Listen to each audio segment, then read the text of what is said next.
Nightfall. If the stars should appear one night in 1,000 years, how would men believe and adore and preserve for many generations the remembrance of the city of God?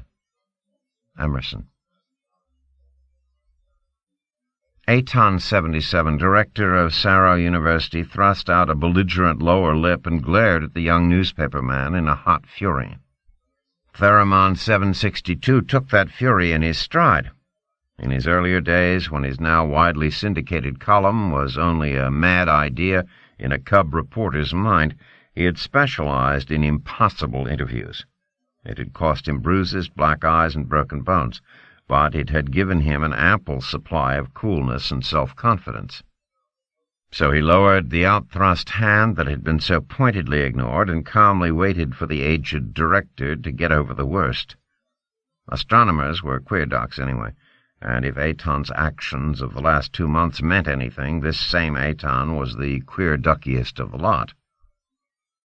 Aton 77 found his voice, and though it trembled with restrained emotion, the careful, somewhat pedantic phraseology for which the famous astronomer was noted did not abandon him. "Sir," he said, "you display an infernal gall in coming to me with that impudent proposition of yours." The husky telephotographer of the observatory, Binet 25, thrust a tongue's tip across dry lips and interposed nervously, "Now, sir, after all—" The director turned to him and lifted a white eyebrow. "Do not interfere, Binet. I will credit you with good intentions in bringing this man here, but I will tolerate no insubordination now." Theramon decided it was time to take a part. "Director Aton, if you'll let me finish what I started saying, I think—" "I don't believe, young man," retorted Aton, "that anything you could say now would count much as compared with your daily columns of these last 2 months. You have led a vast newspaper campaign against the efforts of myself and my colleagues to organize the world against the menace which it is now too late to avert. You have done your best with your highly personal attacks to make the staff of this observatory objects of ridicule." The director lifted a copy of the Sarah City Chronicle from the table and shook it at Theramon furiously.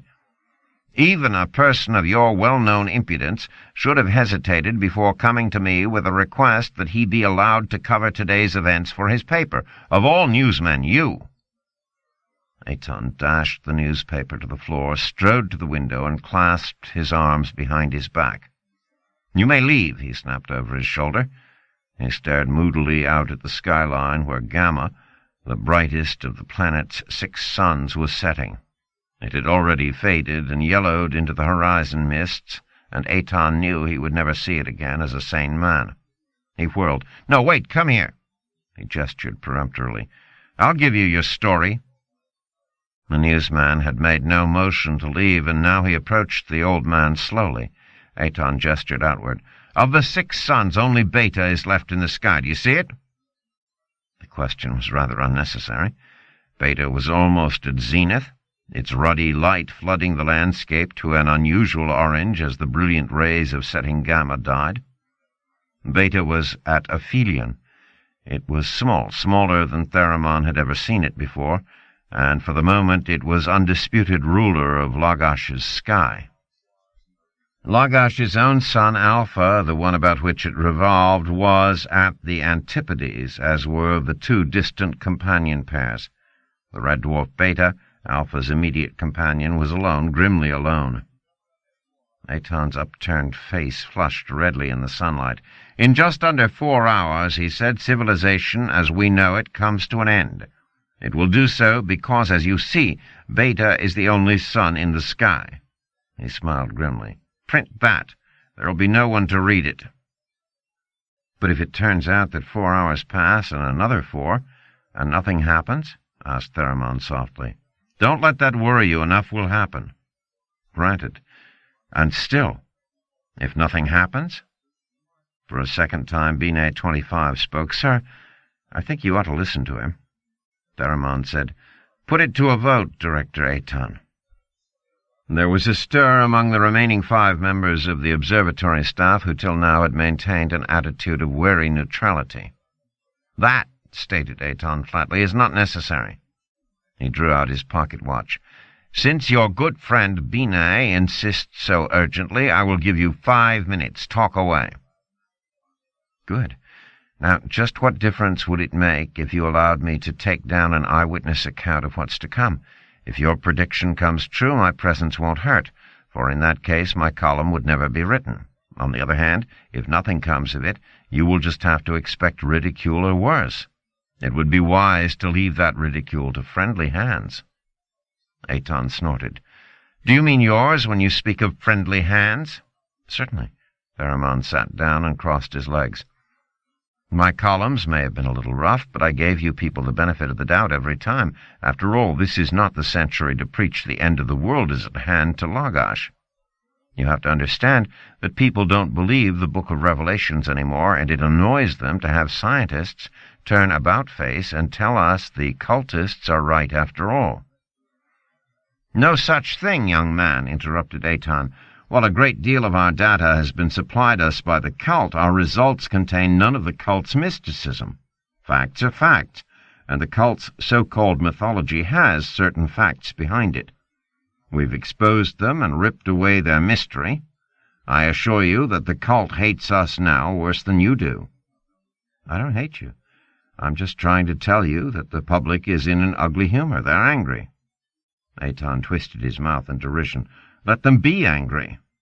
Yes, but what about tomorrow? There'll be no tomorrow. But if there is, say that there is, just to see what happens. That anger might take shape into something serious. After all, you know, business has taken a nosedive these last 2 months. Investors don't really believe the world is coming to an end, but just the same, they're being cagey with their money until it's all over. Johnny Public doesn't believe you either, but the new spring furniture might just as well wait a few months just to make sure. You see the point. Just as soon as this is all over, the business interests will be after your hide.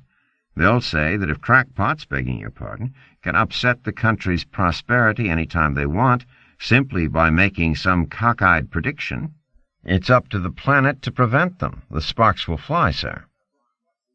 The director regarded the columnist sternly. And just what were you proposing to do to help the situation? Well, Pharamond grinned, I was proposing to take charge of the publicity. I can handle things so that only the ridiculous side will show. It would be hard to stand, I admit, because I'd have to make you all out to be a bunch of gibbering idiots. But if I can get people laughing at you, they might forget to be angry. In return for that, all my publisher asks is an exclusive story. Binet nodded and burst out, So the rest of us think he's right. These last 2 months we've considered everything but the 1,000,000-to-1 chance that there is an error somewhere in our theory or in our calculations. We ought to take care of that, too. There was a murmur of agreement from the men grouped about the table, and Aton's expression became that of one who found his mouth full of something bitter and couldn't get rid of it. You may stay if you wish, then. You will kindly refrain, however, from hampering us in our duties in any way. You will also remember that I am in charge of all activities here, and in spite of your opinions as expressed in your columns, I will expect full cooperation and full respect. His hands were behind his back, and his wrinkled face thrust forward determinedly as he spoke. He might have continued indefinitely but for the intrusion of a new voice. "Hello, hello, hello!" It came in a high tenor, and the plump cheeks of the newcomer expanded in a pleased smile. "What's this morgue-like atmosphere about here? No one's losing his nerve, I hope." Aton started in consternation and said peevishly, "Now what the devil are you doing here, Sheeran? I thought you were going to stay behind in the hideout." Sheeran laughed and dropped his stubby figure into a chair. "Hideout be blowed. The place bored me. I wanted to be here where things are getting hot. Don't you suppose I have my share of curiosity? I want to see these stars the cultists are forever speaking about." He rubbed his hands and added in a soberer tone, "It's freezing outside. The wind's enough to hang icicles on your nose. Beta doesn't seem to give any heat at all, at the distance it is." The white-haired director ground his teeth in sudden exasperation. "Why do you go out of your way to do crazy things, Sheeran? What kind of good are you around here?" "What kind of good am I around there?" Sheeran spread his palms in comical resignation. A psychologist isn't worth his salt in the hideout. They need men of action, strong, healthy women that can breed children. Me? I'm 100 pounds too heavy for a man of action, and I wouldn't be a success at breeding children, so why bother them with an extra mouth to feed? I feel better over here. Theramon spoke briskly. Just what is the hideout, sir? Shirin seemed to see the columnist for the first time. He frowned and blew his ample cheeks out. And just who in Lagash are you, redhead? Aton compressed his lips and then muttered sullenly.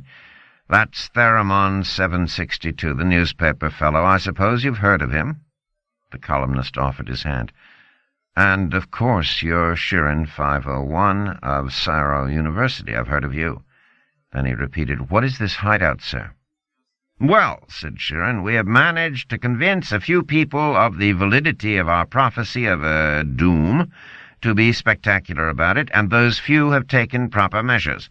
They consist mainly of the immediate members of the families of the observatory staff, certain of the faculty of Syro University, and a few outsiders.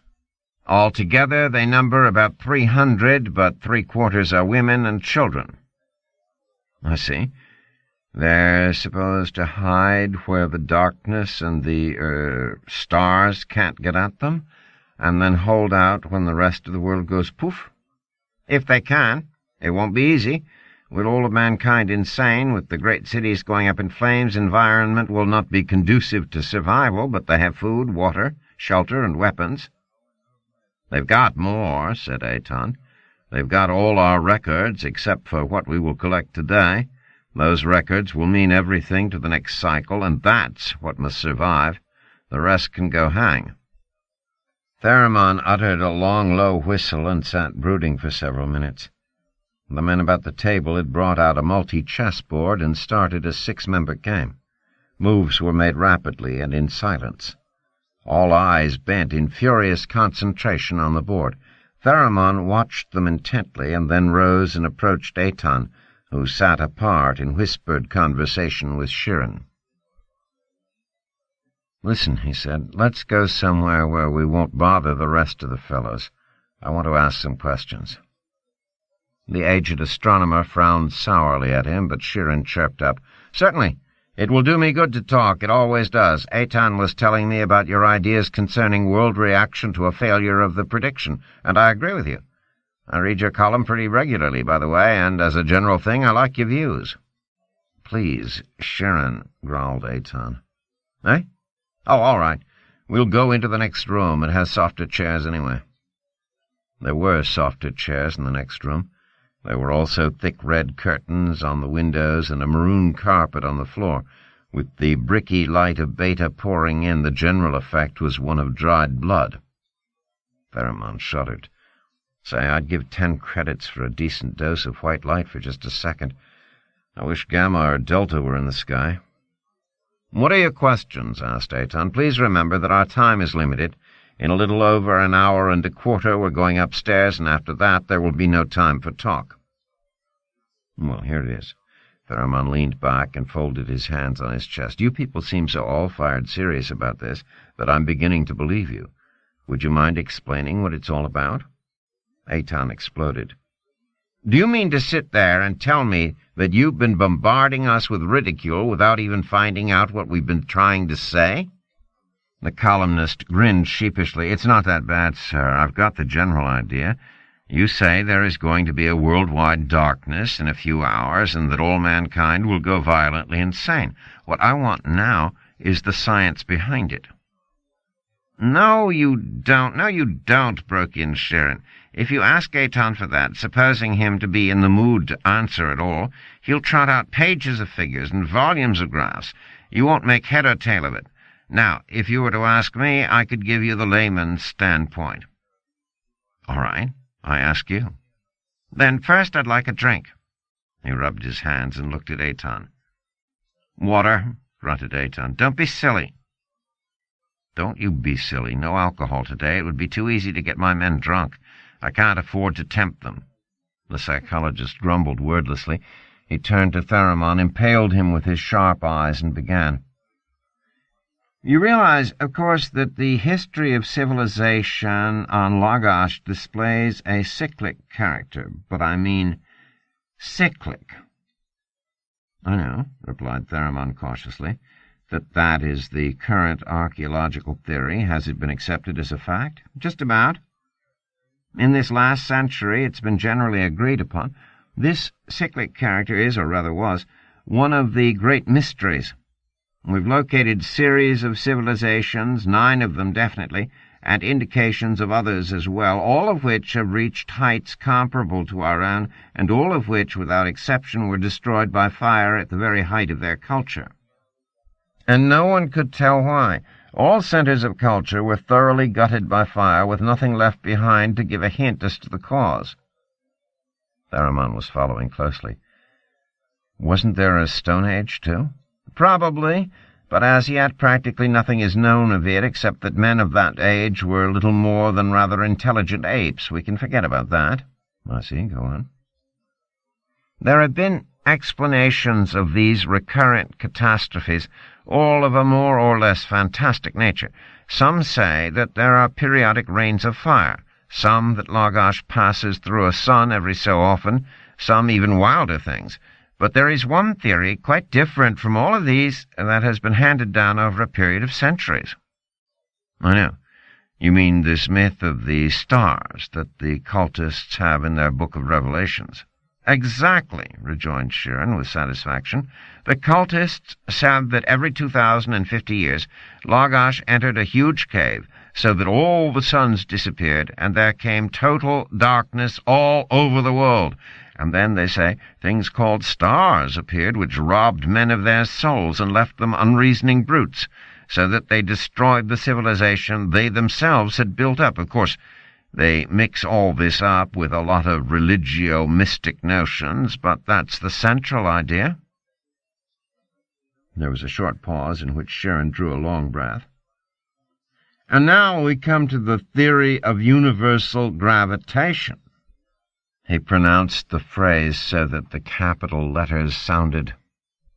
And at that point Eitan turned from the window, snorted loudly, and stalked out of the room. The two stared after him, and Theramon said, "What's wrong?" "Nothing in particular," replied Sheeran. "2 of the men were due several hours ago and haven't shown up yet. He's terrifically short-handed, of course, because all but the really essential men have gone to the hideout." "You don't think the 2 deserted, do you?" "Who? Pharaoh and Yaimot?" "Of course not. Still, if they're not back within the hour, things would be a little sticky." He got to his feet suddenly, and his eyes twinkled. "Anyway, as long as Eitan is gone..." Tiptoeing to the nearest window, he squatted, and from the low window box beneath withdrew a bottle of red liquid that gurgled suggestively when he shook it. "I thought Eitan didn't know about this," he remarked as he trotted back to the table. "Here, we've only got 1 glass, so as the guest you can have it. I'll keep the bottle." And he filled the tiny cup with judicious care. Theramon rose to protest, but Sheeran eyed him sternly. "Respect your elders, young man." The newsman seated himself with a look of anguish on his face. "Go ahead, then, you old villain." The psychologist's Adam's apple wobbled as the bottle upended, and then, with a satisfied grunt and a smack of the lips, he began again. "But what do you know about gravitation?" "Nothing, except that it is a very recent development, not too well established, and that the math is so hard that only 12 men in Lagash are supposed to understand it." "Tchah! Nonsense! Baloney! I can give you all the essential math in a sentence. The law of universal gravitation states that there exists a cohesive force among all bodies of the universe, such that the amount of this force between any 2 given bodies is proportional to the product of their masses divided by the square of the distance between them." "Is that all?" "That's enough. It took 400 years to develop it." "Why that long? It sounded simple enough, the way you said it." "Because great laws are not divined by flashes of inspiration, whatever you may think. It usually takes the combined work of a world full of scientists over a period of centuries. After Genovi 41 discovered that Lagash rotated about the sun Alpha rather than vice versa, and that was 400 years ago, astronomers have been working. The complex motions of the 6 suns were recorded and analyzed and unwoven. Theory after theory was advanced and checked and counter-checked and modified and abandoned and revived and converted to something else. It was a devil of a job. Theramon nodded thoughtfully and held out his glass for more liquor. Sheeran grudgingly allowed a few ruby drops to leave the bottle. "It was 20 years ago," he continued, after remoistening his own throat, "that it was finally demonstrated that the law of universal gravitation accounted exactly for the orbital motions of the 6 suns. It was a great triumph." Sheeran stood up and walked to the window, still clutching his bottle. "And now we're getting to the point. In the last decade, the motions of Lagash about Alpha were computed according to gravity, and it did not account for the orbit observed. Not even when all perturbations due to the other suns were included. Either the law was invalid, or there was another as yet unknown factor involved." Theramon joined Sheeran at the window and gazed out past the wooded slopes to where the spires of Sarah City gleamed bloodily on the horizon. The newsman felt the tension of uncertainty grow within him as he cast a short glance at Beta. It glowered redly at Zenith, dwarfed and evil. "Go ahead, sir," he said softly. Sheeran replied, "Astronomers stumbled about for years, each proposed theory more untenable than the one before, until Aton had the inspiration of calling in the cult. The head of the cult, Saw 5, had access to certain data that simplified the problem considerably. Aton set to work on a new track. What if there were another non-luminous planetary body such as Lagash? If there were, it would shine only by reflected light, and if it were composed of bluish rock, as Lagash itself largely is, then, in the redness of the sky, the eternal blaze of the suns would make it invisible, drown it out completely." Theramon whistled. "What a screwy idea." "You think that's screwy? Listen to this. Suppose this body rotated about Lagash at such a distance and in such an orbit and had such a mass that its attraction would exactly account for the deviations of Lagash's orbit from theory. Do you know what would happen?" The columnist shook his head. "Well, sometimes this body would get in the way of a sun." And Sheeran emptied what remained in the bottle at a draught. "And it does, I suppose," said Theramon flatly. "Yes, but only one sun lies in its plane of revolution." He jerked a thumb at the shrunken sun above. "Beta. And it has been shown that the eclipse will occur only when the arrangement of the suns is such that Beta is alone in its hemisphere and at maximum distance, at which time the moon is invariably at minimum distance. The eclipse that results, with the moon 7 times the apparent diameter of Beta, covers all of Lagash and lasts well over half a day, so that no spot on the planet escapes the effects. That eclipse comes once every 2,049 years. Theramon's face was drawn into an expressionless mask. "And that's my story?" The psychologist nodded. "That's all of it. First the eclipse, which will start in 3/4 of an hour, then universal darkness and maybe these mysterious stars, then madness and end of the cycle." He brooded. "We had 2 months leeway, we at the observatory, and that wasn't enough time to persuade Lagash of the danger. 2 centuries might not have been enough, but our records are at the hideout, and today we photographed the eclipse. The next cycle will start off with the truth, and when the next eclipse comes, mankind will at last be ready for it. Come to think of it, that's part of your story, too." A thin wind ruffled the curtains at the window as Theramon opened it and leaned out. It played coldly with his hair as he stared at the crimson sunlight on his hand. Then he turned in sudden rebellion. "What is there in darkness to drive me mad?" Sheeran smiled to himself as he spun the empty liquor bottle with abstracted motions of his hand. "Have you ever experienced darkness, young man?" The newsman leaned against the wall and considered. "No, can't say I have, but I know what it is, He made vague motions with his fingers and then brightened. Just no light, like in caves. Have you ever been in a cave? In a cave? Of course not. I thought not. I tried last week just to see, but I got out in a hurry. I went in until the mouth of the cave was just visible as a blur of light with black everywhere else. I never thought a person my weight could run that fast. Tharamon's lip curled. Well, if it comes to that, I guess I wouldn't have run if I had been there. The psychologist studied the young man with an annoyed frown. My, don't you talk big. I dare you to draw the curtain. Theramon looked his surprise and said, What for? If we had 4 or 5 suns out there, we might want to cut the light down a bit for comfort, but now we haven't enough light as it is. That's the point. Just draw the curtain, then come here and sit down. All right. Theramon reached for the tasseled string and jerked. The red curtain slid across the wide window, the brass rings hissing their way along the crossbar, and a dusk-red shadow clamped down on the room. Tharamon's footsteps sounded hollowly in the silence as he made his way to the table, and then they stopped halfway. I can't see you, sir, he whispered. Feel your way, ordered Sheeran in a strained voice. But I can't see you, sir. The newsman was breathing harshly. I can't see anything. What did you expect? Came the grim reply. Come here and sit down. The footsteps sounded again waveringly, approaching slowly. There was the sound of someone fumbling with a chair. Tharamon's voice came thinly. Here I am. I feel... all right. You like it, do you? No. It's pretty awful. The walls seem to be... He paused. They seem to be closing in on me. I keep wanting to push them away, but I'm not going mad. In fact, the feeling isn't as bad as it was. All right, draw the curtain back again. There were cautious footsteps through the dark, the rustle of Tharamon's body against the curtain as he felt for the tassel, and then the triumphant whoosh of the curtain slithering back.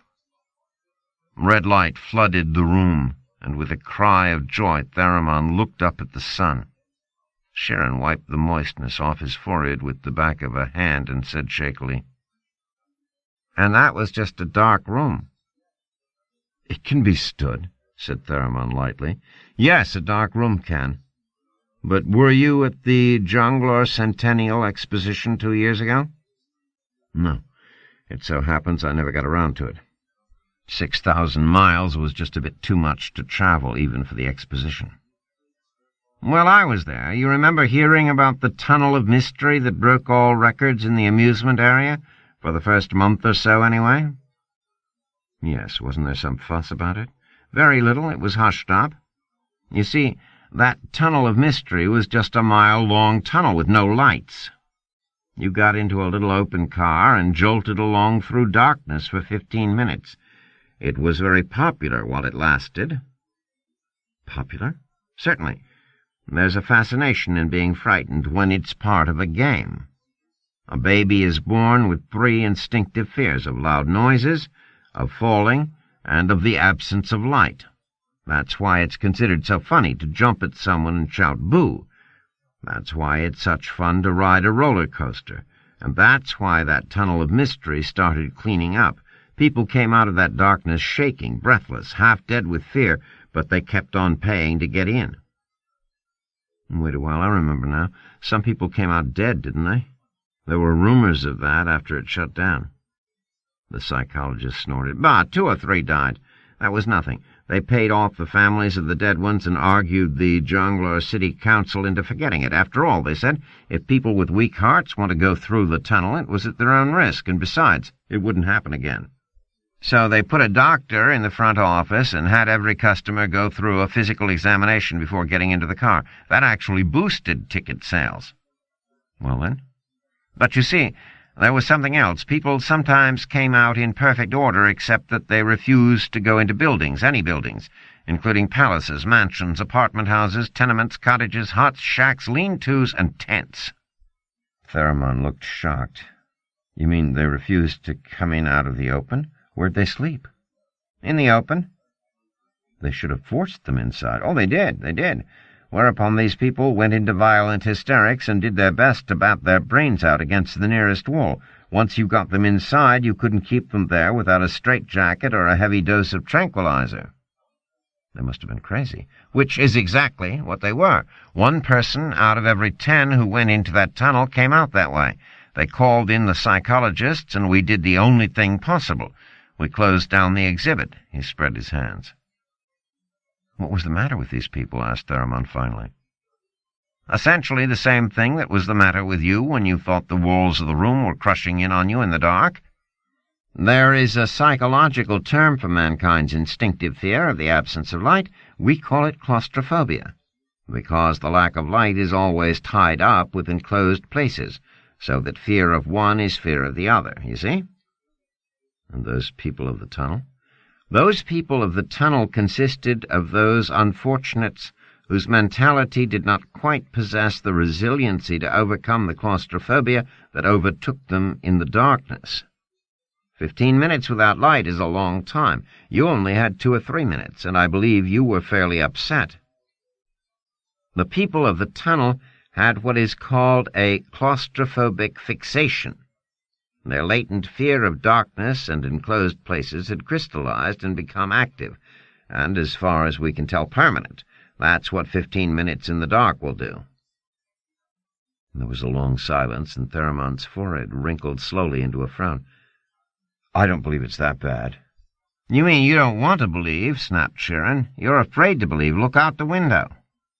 Theramon did so, and the psychologist continued without pausing. Imagine darkness everywhere, no light as far as you can see. The houses, the trees, the fields, the earth, the sky black. And stars thrown in, for all I know, whatever they are. Can you conceive it? Yes, I can, declared Theramon truculently. And Sheeran slammed his fist down upon the table in sudden passion. You lie! You can't conceive that. Your brain wasn't built for the conception any more than it was built for the conception of infinity or of eternity. You can only talk about it. A fraction of the reality upsets you, and when the real thing comes, your brain is going to be presented with the phenomenon outside its limits of comprehension. You will go mad, completely and permanently. There is no question of it. He added sadly, and another couple of millennia of painful struggle comes to nothing. Tomorrow there won't be a city standing unharmed in all Lagash. Theramon recovered part of his mental equilibrium. That doesn't follow. I still don't see that I can go loony just because there isn't a sun in the sky. But even if I did, and everyone else did, how does that harm the cities? Are we going to blow them down? But Sheeran was angry too. If you were in darkness, what would you want more than anything else? What would it be that every instinct would call for? Light, damn you, light! Well, and how would you get light? I don't know, said Theramon flatly. What's the only way to get light short of a sun? How should I know? They were standing face to face and nose to nose. Sheeran said, You burn something, mister. Ever see a forest fire? Ever go camping and cook a stew over a wood fire? Heat isn't the only thing burning wood gives off, you know. It gives off light, and people know that. And when it's dark, they want light, and they're going to get it. So they burn wood? So they burn whatever they can get. They've got to have light. They've got to burn something, and wood isn't handy. So they'll burn whatever is nearest. They'll have their light, and every center of habitation goes up in flames. Eyes held each other as though the whole matter were a personal affair of respective willpowers, and then Theramon broke away wordlessly. His breathing was harsh and ragged, and he scarcely noted the sudden hubbub that came from the adjoining room behind the closed door. Sheeran spoke, and it was with an effort that he made it sound matter-of-fact. I think I heard Yaimot's voice. He and Pharaoh are probably back. Let's go in and see what kept them. Might as well, muttered Theramon. He drew a long breath and seemed to shake himself. The tension was broken. The room was in an uproar, with members of the staff clustering about 2 young men who were removing outer garments even as they parried the miscellany of questions being thrown at them. Aton bustled through the crowd and faced the newcomers angrily. Do you realize that it's less than half an hour before deadline? Where have you 2 been? Pharaoh 24 seated himself and rubbed his hands. His cheeks were red with the outdoor chill. Yarmouth and I have just finished carrying through a little crazy experiment of our own. We've been trying to see if we couldn't construct an arrangement by which we could simulate the appearance of darkness and stars so as to get an advanced notion as to how it looked." There was a confused murmur from the listeners, and a sudden look of interest entered Aton's eyes. "There wasn't anything said of this before. How did you go about it?" "Well," said Farrow, "the idea came to Yaimot and myself long ago, and we've been working it out in our spare time. Yaimot knew of a low one-story house down in the city with a domed roof. It had once been used as a museum, I think. Anyway, we bought it." "Where did you get the money?" interrupted Aton peremptorily. "Our bank accounts," grunted Yaimot 70. "It cost 2,000 credits." Then defensively, "Well, what of it? Tomorrow 2,000 credits will be 2,000 pieces of paper, that's all." "Sure," agreed Farrow. "We bought the place and rigged it up with black velvet from top to bottom so as to get as perfect a darkness as possible. Then we punched tiny holes in the ceiling and through the roof and covered them with little metal caps, all of which could be shoved aside simultaneously at the close of a switch. At least, we didn't do that part ourselves. We got a carpenter and an electrician and some others. Money didn't count. The point was that we could get the light to shine through those holes in the roof so that we could get a star-like effect." Not a breath was drawn during the pause that followed. Aton said stiffly, "You had no right to make a private—" Farrow seemed abashed. "I know, sir, but frankly, Yaimot and I thought the experiment was a little dangerous. If the effect really worked, we half expected to go mad. From what Sheeran says about all this, we thought that would be rather likely. We wanted to take the risk ourselves. Of course, if we found we could retain sanity, it occurred to us that we might develop immunity to the real thing and then expose the rest of you the same way. But things didn't work out at all." "Why? What happened?" It was Yaimot who answered. "We shut ourselves in and allowed our eyes to get accustomed to the dark. It's an extremely creepy feeling because the total darkness makes you feel as if the walls and ceiling are crushing in on you. But we got over that and pulled the switch. The caps fell away and the roof glittered all over with little dots of light." "Well?" "Well, nothing. That was the wacky part of it. Nothing happened. It was just a roof with holes in it, and that's just what it looked like. We tried it over and over again. That's what kept us so late. But there just isn't any effect at all."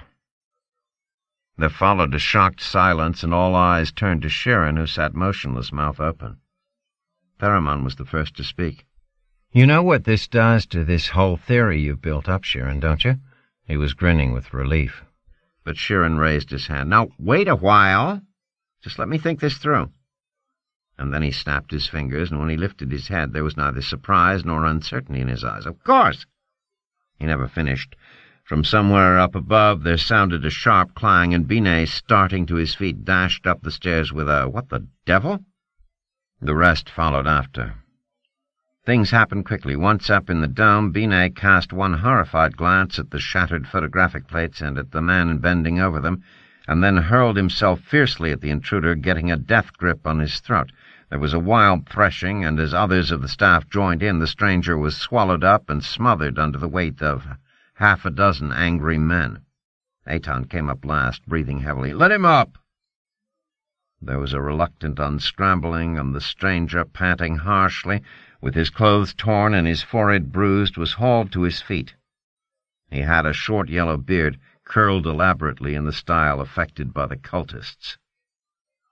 Binet shifted his hold to a collar grip and shook the man savagely. "All right, rat, what's the idea? These plates—" "I wasn't after them," retorted the cultist coldly. "That was an accident." Binet followed his glowering stare and snarled, "I see, you were after the cameras themselves. The accident with the plates was a stroke of luck for you, then. If you had touched Snapping Bertha or any of the others, you would have died by slow torture. As it is—" He drew his fist back. Aton grabbed his sleeve. "Stop that! Let him go!" The young technician wavered, and his arm dropped reluctantly. Aton pushed him aside and confronted the cultist. "You're Latimer, aren't you?" The cultist bowed stiffly and indicated the symbol upon his hip. I am Latimer 25, adjutant of the 3rd class to His Serenity Saw 5. And, Aton's white eyebrows lifted, you were with His Serenity when he visited me last week, weren't you? Latimer bowed a second time. Now then, what do you want? Nothing that you would give me of your own free will. Saw 5 sent you, I suppose, or is this your own idea? I won't answer that question. Will there be any further visitors? I won't answer that either. Aton glanced at his timepiece and scowled. Now, man, what is it your master wants of me? I have fulfilled my end of the bargain. Latimer smiled faintly, but said nothing. I asked him, continued Aton angrily, for data only the cult could supply, and it was given to me. For that, thank you. In return, I promised to prove the essential truth of the creed of the cult. There was no need to prove that, came the proud retort. It stands proven by the Book of Revelations. For the handful that constitute the cult, yes. Don't pretend to mistake my meaning. I offered to present scientific backing for your beliefs, and I did. The cultist's eyes narrowed bitterly. Yes, you did. With a fox's subtlety for your pretended explanation, backed our beliefs, and at the same time removed all necessity for them. You made of the darkness and of the stars a natural phenomenon, and removed all its real significance. That was blasphemy. If so, the fault isn't mine. The facts exist. What can I do but state them? Your facts are a fraud and a delusion. Aton stamped angrily. How do you know? And the answer came with the certainty of absolute faith. I know. The director purpled, and Binet whispered urgently.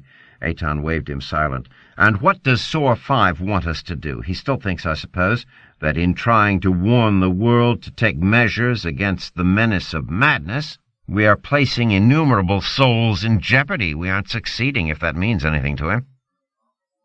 The attempt itself has done harm enough, and your vicious effort to gain information by means of your devilish instruments must be stopped. We obey the will of the stars, and I only regret that my clumsiness prevented me from wrecking your infernal devices. It wouldn't have done you too much good, returned Aton. All our data, except for the direct evidence we intend collecting right now, is already safely cached, and well beyond possibility of harm. He smiled grimly. But that does not affect your present status as an attempted burglar and criminal. He turned to the men behind him.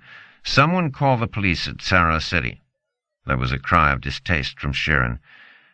Damn it, Aton, what's wrong with you? There's no time for that here. He bustled his way forward. Let me handle this. Aton stared down his nose at the psychologist. This is not the time for your monkey shines, Sheeran.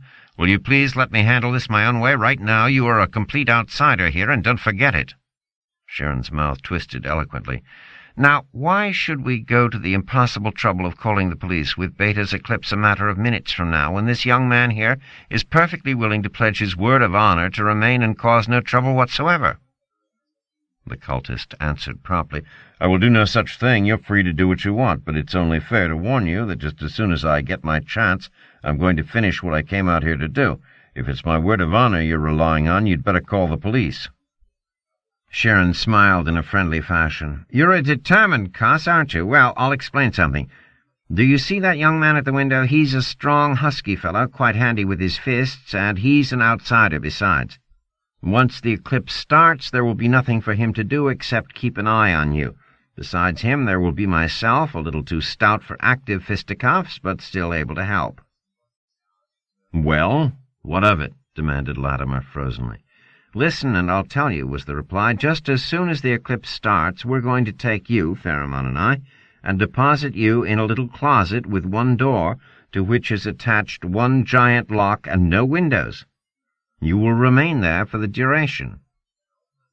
And afterward, breathed Latimer fiercely, there'll be no one to let me out. I know as well as you do what the coming of the stars means. I know it far better than you. With all your minds gone, you are not likely to free me. Suffocation or slow starvation, is it? About what I might have expected from a group of scientists, but I don't give my word. It's a matter of principle, and I won't discuss it further. Aton seemed perturbed. His faded eyes were troubled. Really, Sheeran, locking him... Please, Sheeran motioned him impatiently to silence. I don't think for a moment things will go that far. Latimer has just tried a clever little bluff, but I'm not a psychologist just because I like the sound of the word." He grinned at the cultist. "Come now. You don't really think I'm trying anything as crude as slow starvation? My dear Latimer, if I lock you in the closet, you are not going to see the darkness, and you are not going to see the stars. It does not take much knowledge of the fundamental creed of the cult to realize that for you to be hidden from the stars when they appear means the loss of your immortal soul. Now, I believe you to be an honorable man. I'll accept your word of honor to make no further effort to disrupt proceedings if you'll offer it." A vein throbbed in Latimer's temple, and he seemed to shrink within himself as he said thickly, "You have it." And then he added with swift fury, "But it is my consolation that you will all be damned for your deeds of today." He turned on his heel and stalked to the high, three-legged stool by the door. Sheeran nodded to the columnist. "Take a seat next to him, Theramon, just as a formality. Hey, Theramon!" But the newspaperman didn't move. He had gone pale to the lips. "Look at that!" The finger he pointed toward the sky shook, and his voice was dry and cracked. There was one simultaneous gasp as every eye followed the pointing finger and, for one breathless moment, stared frozenly. Beta was chipped on one side. The tiny bit of encroaching blackness was perhaps the width of a fingernail, but to the staring watchers it magnified itself into the crack of doom. Only for a moment they watched, and after that there was a shrieking confusion that was even shorter of duration and which gave way to an orderly scurry of activity, each man at his prescribed job. At the crucial moment there was no time for emotion. The men were merely scientists with work to do. Even Aton had melted away. Sheeran said prosaically, "First contact must have been made 15 minutes ago. A little early, but pretty good considering the uncertainties involved in the calculation." He looked about him and then tiptoed to Theramon, who still remained staring out the window, and dragged him away gently. "Aton is furious," he whispered, "so stay away. He missed first contact on account of this fuss with Latimer, and if you get in his way, he'll have you thrown out the window." Theramon nodded shortly and sat down. Sheeran stared in surprise at him. "The devil, man!" he exclaimed. "You're shaking." "Eh?" Theramon licked dry lips and then tried to smile. "I don't feel very well, and that's a fact." The psychologist's eyes hardened. "You're not losing your nerve?" "No," cried Theramon in a flash of indignation. "Give me a chance, will you? I haven't really believed this rigmarole, not way down beneath anyway, till just this minute. Give me a chance to get used to the idea. You've been preparing yourself for 2 months or more." "You're right at that," replied Sheeran thoughtfully. "Listen, have you got a family, parents, wife, children?" Theramon shook his head. "You mean a hideout, I suppose. No, you don't have to worry about that. I have a sister, but she's 2,000 miles away. I don't even know her exact address." "Well, then, what about yourself? You've got time to get there, and there are 1 short anyway since I left. After all, you're not needed here, and you'd make a darned fine addition." Theramon looked at the other wearily. "You think I'm scared stiff, don't you? Well, get this, mister. I'm a newspaper man, and I've been assigned to cover a story. I intend covering it." There was a faint smile on the psychologist's face. "I see. Professional honor, is that it? You might call it that. But, man, I'd give my right arm for another bottle of that Sakaru juice, even half the size of the one you hogged. If ever a fellow needed a drink, I do."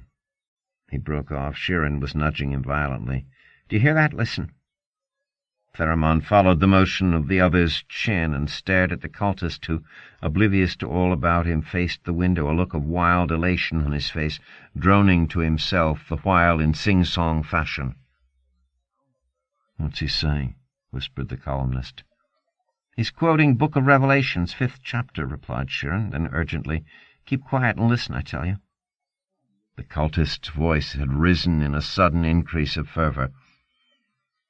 "And it came to pass that in those days the sun Beta held lone vigil in the sky for ever longer periods as the revolutions passed, until such time as for full half a revolution it alone, shrunken and cold, shone down upon Lagash.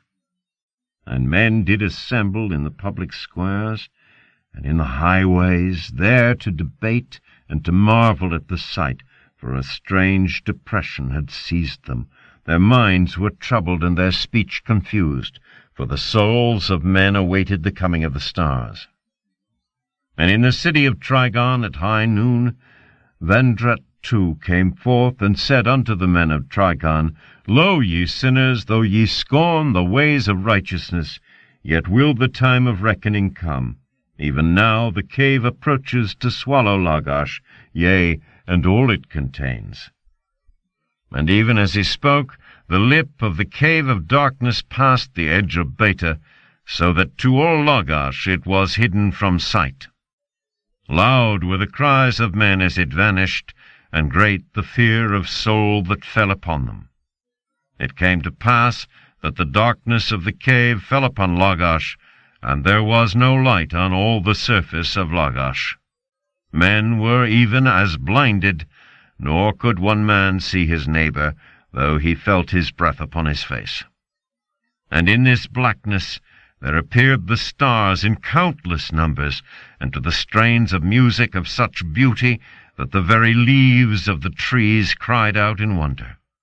And in that moment the souls of men departed from them, and their abandoned bodies became even as beasts, yea, even as brutes of the wild, so that through the blackened streets of the cities of Lagash they prowled with wild cries. From the stars there then reached down the heavenly flame, and where it touched, the cities of Lagash flamed to utter destruction, so that of man and of the works of man naught remained. Even then, there was a subtle change in Latimer's tone. His eyes had not shifted, but somehow he had become aware of the absorbed attention of the other two. Easily, without pausing for breath, the timbre of his voice shifted, and the syllables became more liquid. Theramon, caught by surprise, stared. The words seemed on the border of familiarity. There was an elusive shift in the accent, a tiny change in the vowel stress, nothing more, yet Latimer had become thoroughly unintelligible. Sheeran smiled slyly. He shifted to some old cycle tongue, probably their traditional second cycle. That was the language in which the Book of Revelations was originally written, you know. It doesn't matter, I've heard enough. Theramon shoved his chair back and brushed his hair back with hands that no longer shook. I feel much better now. You do? Sheeran seemed mildly surprised. I'll say I do. I had a bad case of jitters just a while back. Listening to you and your gravitation and seeing that eclipse start almost finished me. But this... He jerked a contemptuous thumb at the yellow-bearded cultist. This is the sort of thing my nurse used to tell me. I've been laughing at that sort of thing all my life. I'm not going to let it scare me now. He drew a deep breath and said with a hectic gaiety, But if I expect to keep on the good side of myself, I'm going to turn my chair away from the window. Sheeran said, Yes, but you'd better talk lower. Aton just lifted his head out of that box he's got it stuck into and gave you a look that should have killed you. Theramon made a mouth. I forgot about the old fellow. With elaborate care he turned the chair from the window, cast one distasteful look over his shoulder, and said, It has occurred to me that there must be considerable immunity against this star madness. The psychologist did not answer immediately. Beta was past its zenith now, and the square of bloody sunlight that outlined the window upon the floor had lifted into Sheeran's lap. He stared at its dusky color thoughtfully, and then bent and squinted into the sun itself. The chip in its side had grown to a black encroachment that covered a third of Beta. He shuddered, and when he straightened once more, his florid cheeks did not contain quite as much color as they had had previously. With a smile that was almost apologetic, he reversed his chair also. There are probably 2 million people in Sarrow City that are all trying to join the cult at once in one gigantic revival. Then, ironically, the cult is in for an hour of unexampled prosperity. I trust they'll make the most of it. Now, what was it you said? Just this. How did the cultists manage to keep the Book of Revelations going from cycle to cycle? And how on Lagash did it get written in the first place? There must have been some sort of immunity, for if everyone had gone mad, who would be left to write the book? Sheeran stared at his questioner ruefully. Well, now, young man, there isn't any eyewitness answer to that, but we've got a few damned good notions as to what happened. You see, there are three kinds of people who might remain relatively unaffected. First, the very few who don't see the stars at all. The seriously retarded, or those who drink themselves into a stupor at the beginning of the eclipse and remain so to the end. We leave them out because they aren't really witnesses. Then there are children below 6, to whom the world as a whole is too new and strange for them to be too frightened at stars and darkness. They would be just another item in an already surprising world. You see that, don't you? The other nodded doubtfully. I suppose so. Lastly, there are those whose minds are too coarsely grained to be entirely toppled. The very insensitive would be scarcely affected. Oh, such people as some of our older work-broken peasants. Well, the children would have fugitive memories, and that, combined with the confused, incoherent babblings of the half-mad morons, formed the basis for the Book of Revelations. Naturally, the book was based in the first place on the testimony of those least qualified to serve as historians, that is, children and morons, and was probably edited and re-edited through the cycles. Do you suppose, broke in Theramon, that they carried the book through the cycles the way we're planning on handing on the secret of gravitation? Sheeran shrugged. Perhaps, but their exact method is unimportant. They do it somehow. The point I was getting at was that the book can't help but be a mass of distortion, even if it is based on fact. For instance, do you remember the experiment with the holes in the roof that Pharaoh and Yamat tried? The one that didn't work? Yes. You know why it didn't work? He stopped and rose in alarm, for Aton was approaching, his face a twisted mask of consternation. What's happened? Aton drew him aside, and Sheeran could feel the fingers on his elbow twitching. Not so loud. Aton's voice was low and tortured. I've just gotten word from the hideout on the private line. Sheeran broke in anxiously. They are in trouble? Not they. Aton stressed the pronoun significantly. They sealed themselves off just a while ago, and they're going to stay buried till day after tomorrow. They're safe, but the city, Sheeran, it's a shambles. You have no idea. He was having difficulty in speaking. Well, snapped Sheeran impatiently, what of it? It will get worse. What are you shaking about? Then suspiciously, how do you feel? Aton's eyes sparked angrily at the insinuation and then faded to anxiety once more. You don't understand. The cultists are active. They're rousing the people to storm the observatory, promising them immediate entrance into grace, promising them salvation, promising them anything. What are we to do, Sheeran? Sheeran's head bent, and he stared in long abstraction at his toes. He tapped his chin with one knuckle, then looked up and said crisply, Do? What is there to do? Nothing at all.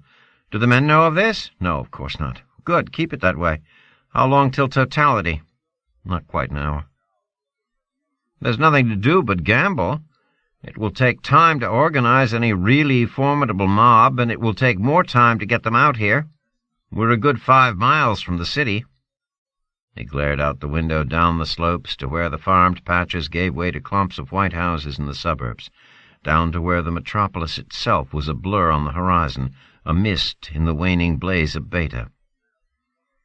He repeated without turning, It will take time. Keep on working and pray that totality comes first. Beta was cut in half, the line of division pushing a slight concavity into the still bright portion of the sun. It was like a gigantic eyelid shutting slantwise over the light of a world. The faint clatter of the room in which he stood faded into oblivion, and he sensed only the thick silence of the fields outside.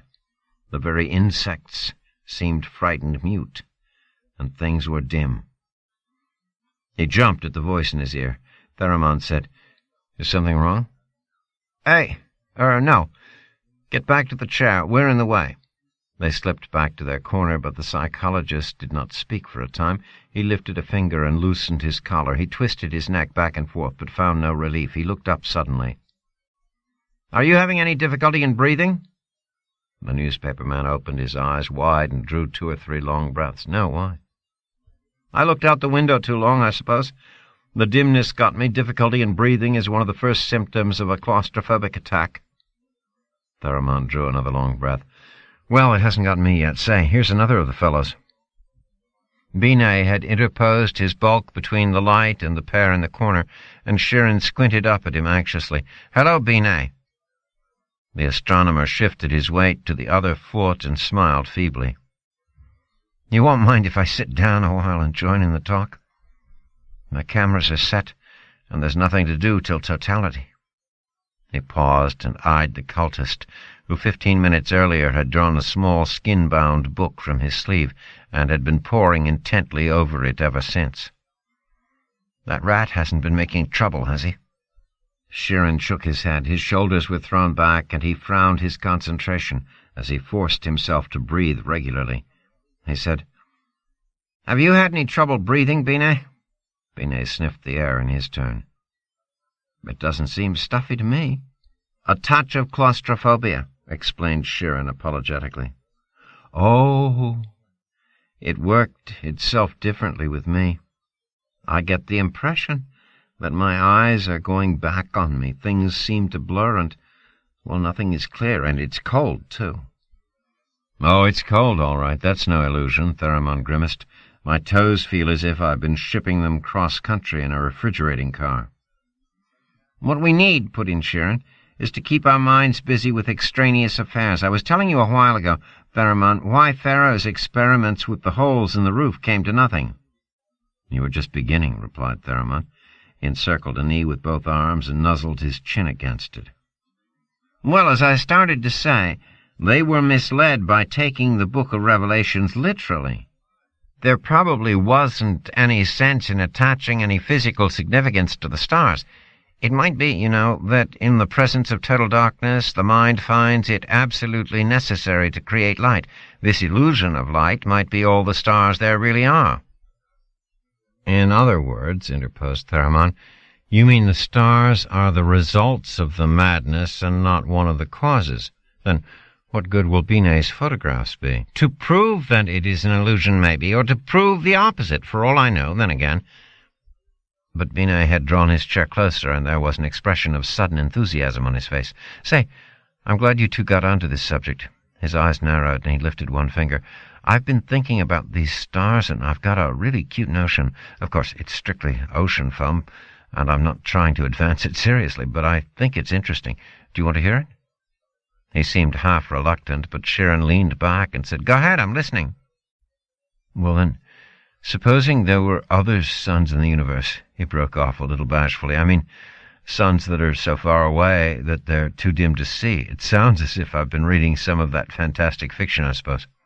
Not necessarily. Still, isn't that possibility eliminated by the fact that, according to the law of gravitation, they would make themselves evident by their attractive forces? Not if they were far enough off, rejoined Binet. Really far off, maybe as much as 4 light-years or even more. We'd never be able to detect perturbations then, because they'd be too small. Say that there were a lot of suns that far off, 12 or 2 maybe. Theramon whistled melodiously. What an idea for a good Sunday supplement article. 24 suns in a universe 8 light-years across. Wow! That would shrink our world into insignificance. The readers would eat it up. Only an idea, said Binet with a grin. But you see the point. During an eclipse, these 12 suns would become visible because there'd be no real sunlight to drown them out. Since they're so far off, they'd appear small, like so many little marbles. Of course, the cultists talk of millions of stars, but that's probably exaggeration. There just isn't any place in the universe you could put 1,000,000 suns unless they touch one another. Shirin had listened with gradually increasing interest. You've hit something there, Binet. And exaggeration is just exactly what would happen. Our minds, as you probably know, can't grasp directly any number higher than 5. Above that, there is only the concept of many. 12 would become 1,000,000, just like that. A damn good idea. And I've got another cute little notion, Binet said. Have you ever thought what a simple problem gravitation would be if only you had a sufficiently simple system? Supposing you had a universe in which there was a planet with only one sun. The planet would travel in a perfect ellipse, and the exact nature of the gravitational force would be so evident it could be accepted as an axiom.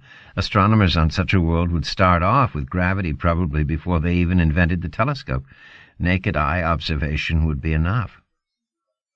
But would such a system be dynamically stable? Questioned Sheeran doubtfully. Sure. They call it the one-on-one case. It's been worked out mathematically, but it's the philosophical implications that interest me. It's nice to think about, admitted Sheeran, as a pretty abstraction like a perfect gas or absolute zero.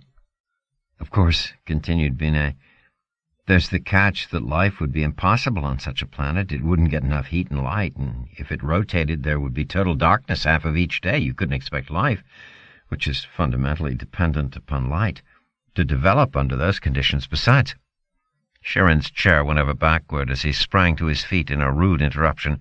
Eitan's brought out the lights, Binet said. Huh? Turned to stare, and then grinned halfway around his head in open relief. There were 6 foot-long, inch-thick rods cradled in Eitan's arms.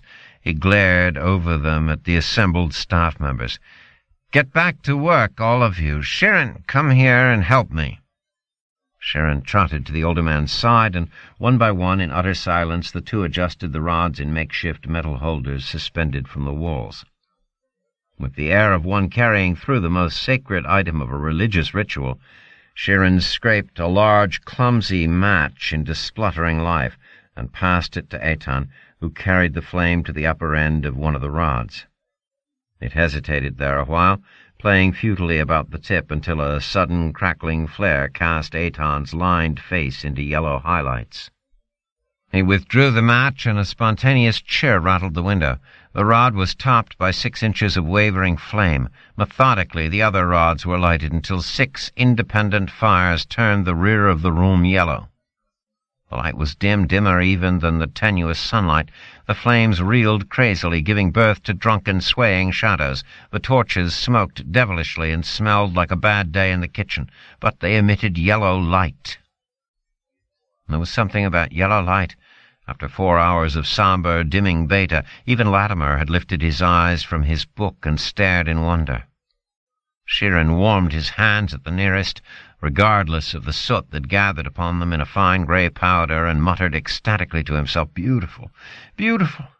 I never realized before what a wonderful color yellow is. But Theramon regarded the torches suspiciously. He wrinkled his nose at the rancid odor and said, What are those things? Wood, said Sheeran shortly. Oh, no, they're not. They aren't burning. The top inch is charred, and the flame just keeps shooting up out of nothing. That's the beauty of it. This is a really efficient artificial light mechanism. We made a few hundred of them, but most went to the hideout, of course. You see, he turned and wiped his blackened hands upon his handkerchief, you take the pithy core of coarse water reeds, dry them thoroughly, and soak them in animal grease. Then you set fire to it, and the grease burns little by little. These torches will burn for almost half an hour without stopping. Ingenious, isn't it? It was developed by one of our own young men at Sarah University.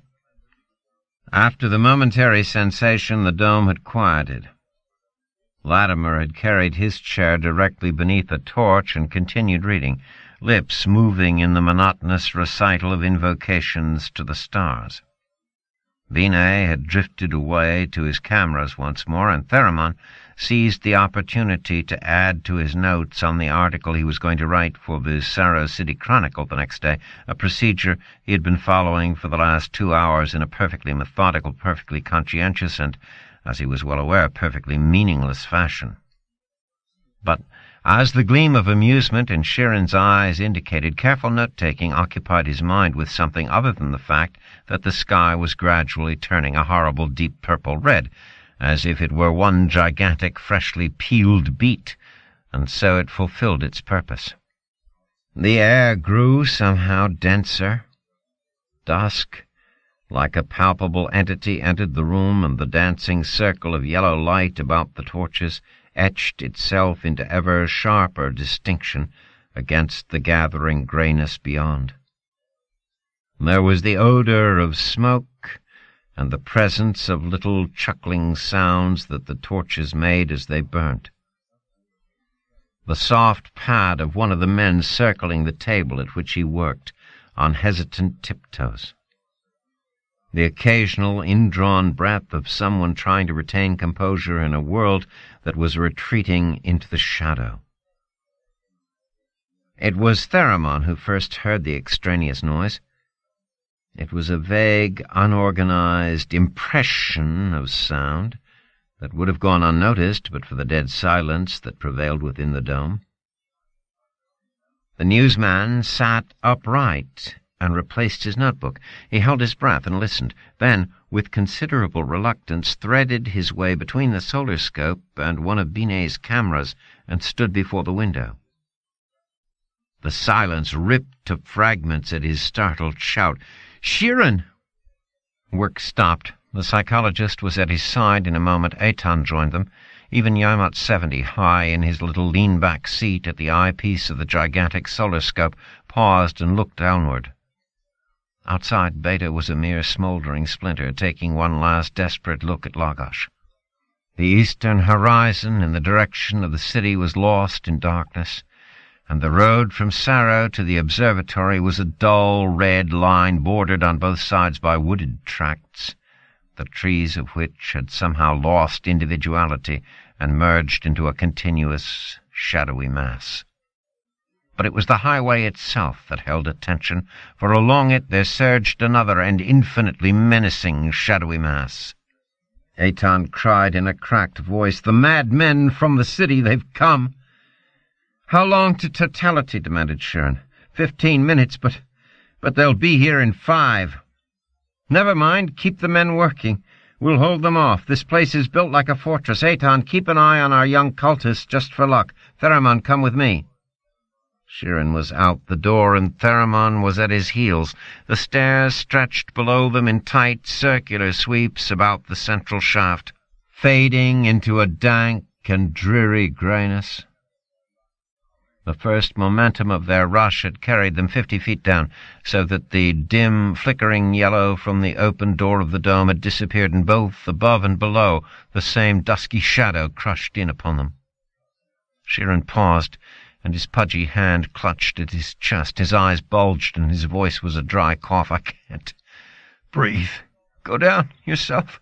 Close all doors." Theramon took a few downward steps, then turned. "Wait. Can you hold out a minute?" He was panting himself. The air passed in and out his lungs like so much molasses, and there was a little germ of screeching panic in his mind at the thought of making his way into the mysterious darkness below by himself. Theramon, after all, was afraid of the dark. "Stay here," he said. "I'll be back in a second." He dashed upward 2 steps at a time, heart-pounding, not altogether from the exertion, tumbled into the dome and snatched a torch from its holder. It was foul-smelling, and the smoke smarted his eyes almost blind, but he clutched that torch as if he wanted to kiss it for joy, and its flame streamed backward as he hurtled down the stairs again. Sheeran opened his eyes and moaned as Theramon bent over him. Theramon shook him roughly. "All right, get a hold on yourself. We've got light." He held the torch at tiptoe height and, propping the tottering psychologist by an elbow, made his way downward in the middle of the protecting circle of illumination. The offices on the ground floor still possessed what light there was, and Theramon felt the horror about him relax. "Here," he said brusquely, and passed the torch to Sheeran. "You can hear them outside." And they could, little scraps of hoarse, wordless shouts. But Sheeran was right. The observatory was built like a fortress, erected in the last century when the neo-Gavatian style of architecture was at its ugly height. It had been designed for stability and durability rather than for beauty. The windows were protected by the grillwork of inch-thick iron bars sunk deep into the concrete sills. The walls were solid masonry that an earthquake couldn't have touched, and the main door was a huge oaken slab reinforced with iron. Theramon shot the bolts, and they slid shut with a dull clang. At the other end of the corridor, Sheeran cursed weakly. He pointed to the lock of the back door, which had been neatly jimmied into uselessness. "That must be how Latimer got in," he said. "Well, don't stand there," cried Theramon impatiently. "Help drag up the furniture, and keep that torch out of my eyes. The smoke's killing me." He slammed the heavy table up against the door as he spoke, and in 2 minutes had built a barricade which made up for what it lacked in beauty and symmetry by the sheer inertia of its massiveness. Somewhere dimly far off they could hear the battering of naked fists upon the door, and the screams and yells from outside had a sort of half-reality. That mob had set off from Sarah City with only 2 things in mind: the attainment of cultist salvation by the destruction of the observatory, and a maddening fear that all but paralyzed them. There was no time to think of ground cars, or of weapons, or of leadership, or even of organization. They made for the observatory on foot and assaulted it with bare hands. And now that they were there, the last flash of beta, the last ruby-red drop of flame, flickered feebly over a humanity that had left only stark, universal fear. Theramon groaned. "Let's get back to the dome." In the dome, only Yamat at the solar scope had kept his place. The rest were clustered about the cameras, and Binet was giving his instructions in a hoarse, strained voice. "Get it straight, all of you. I'm snapping beta just before totality and changing the plate. That will leave 1 of you to each camera. You all know about times of exposure." There was a breathless murmur of agreement. Binet passed a hand over his eyes. "Are the torches still burning? Never mind, I see them." He was leaning hard against the back of a chair. "Now remember, don't try to look for good shots. Don't waste time trying to get 2 stars at a time in the scope field. 1 is enough. And if you feel yourself going, get away from the camera." At the door, Sheeran whispered to Theramon, "Take me to Aton. I don't see him." The newsman did not answer immediately. The vague forms of the astronomers wavered and blurred, and the torches overhead had become only yellow splotches. "It's dark," he whimpered. Sheeran held out his hand. "Aton." He stumbled forward. "Aton!" Theramon stepped after and seized his arm. "Wait. I'll take you." Somehow he made his way across the room. He closed his eyes against the darkness and his mind against the chaos within it. No one heard them or paid attention to them. Sheeran stumbled against the wall. "Aton!" The psychologist felt shaking hands touching him, then withdrawing, a voice muttering, "Is that you, Sheeran? Aton?" He strove to breathe normally. "Don't worry about the mob. The place will hold them off." Latimer, the cultist, rose to his feet, and his face twisted in desperation. His word was pledged, and to break it would mean placing his soul in mortal peril. Yet that word had been forced from him, and had not been given freely. The stars would come soon. He could not stand by and allow, and yet his word was pledged. Binet's face was dimly flushed as it looked upward at Beta's last ray, and Latimer, seeing him bend over his camera, made his decision. His nails cut the flesh of his palms as he tensed himself. He staggered crazily as he started his rush. There was nothing before him but shadows. The very floor beneath his feet lacked substance, and then someone was upon him, and he went down with clutching fingers at his throat. He doubled his knee and drove it hard into his assailant. "Let me up, or I'll kill you." Theramon cried out sharply and muttered through a blinding haze of pain, "You double-crossing rat!" The newsman seemed conscious of everything at once.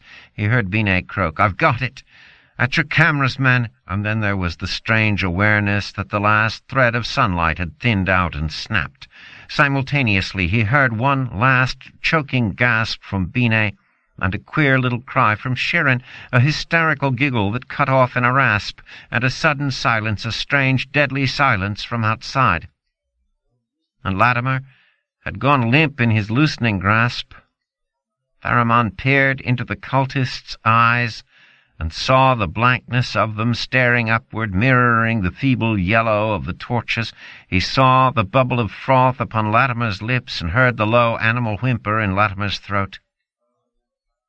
With the slow fascination of fear, he lifted himself on one arm and turned his eyes toward the blood-curdling blackness of the window. Through it shone the stars. Not Earth's feeble 3,600 stars visible to the eye. Lagash was in the center of a giant cluster. 30,000 mighty suns shone down in a soul-searing splendor, that was more frighteningly cold in its awful indifference than the bitter wind that shivered across the cold, horribly bleak world. Theramon staggered to his feet, his throat constricting him to breathlessness, all the muscles of his body writhing in an intensity of terror and sheer fear beyond bearing. He was going mad and knew it, and somewhere deep inside a bit of sanity was screaming, struggling to fight off the hopeless flood of black terror. It was very horrible to go mad, and know that you were going mad, to know that in a little minute you would be here physically, and yet all the real essence would be dead and drowned in the black madness. For this was the dark and the cold and the doom. The bright walls of the universe were shattered, and their awful black fragments were falling down to crush and squeeze and obliterate him. He jostled someone crawling on hands and knees, but stumbled somehow over him. Hands groping at his tortured throat, he limped toward the flame of the torches that filled all his mad vision. "Light!" he screamed. Eitan somewhere was crying, whimpering horribly like a terribly frightened child. "Stars! All the stars! We didn't know at all. We didn't know anything. We thought 6 stars in a universe is something the stars didn't notice, is darkness.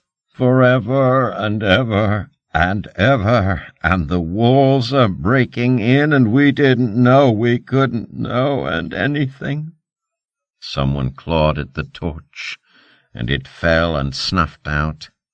In the instant, the awful splendor of the indifferent stars leaped nearer to them. On the horizon, outside the window, in the direction of Saros City, a crimson glow began growing, strengthening in brightness that was not the glow of a sun. The long night had come again.